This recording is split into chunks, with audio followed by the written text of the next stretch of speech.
મોડાસાના પ્રશ્નો પર કોંગ્રેસનો પ્રહાર, જાહેરાતો ગણી તો વિકાસ ક્યાં? મામલતદારને આવેદનપત્ર, ઉકેલ નહીં આવે તો ઉગ્ર આંદોલનની ચેતવણી.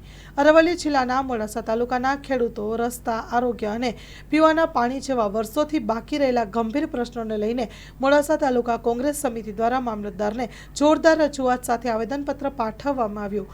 કોંગ્રેસના આગેવાનો અને કાર્યકરો મોટી સંખ્યામાં હાજર રહ્યા. સરકાર સામે તીખી નારાજગી વ્યક્ત કરાઈ. Story report by Jawansinh Thakor, Aravalli.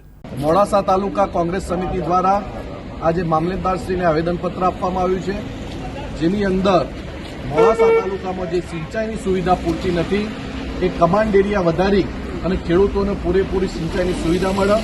સાથે સાથે મોડાસા તાલુકાના ગ્રામ્ય રસ્તાઓ હોય, મોડાસા રાજેન્દ્રનગર રોડ હોય, એવા કેટલાય રસ્તાઓ બિસ્માર હાલતમાં છે.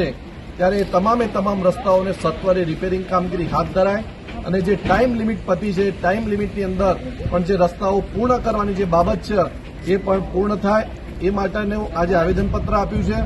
સાથે સાથે મોડાસા તાલુકાની અંદર જે આરોગ્યની સુવિધાઓ હોય એ આરોગ્યની સુવિધાઓ પણ ખૂબ સારી મળે અને સિવિલ તાત્કાલિક ધોરણે શરૂ થાય એ માટે વિવિધ મુદ્દાઓને લઈ આજે કોંગ્રેસ સમિતિ દ્વારા આવેદનપત્ર મંગલ મેડિકલ સ્ટોર, દરેક પ્રકારની દવાઓ પર ડિસ્કાઉન્ટ મળશે.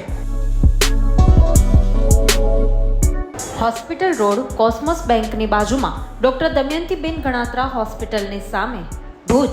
Mobile number 9428234840.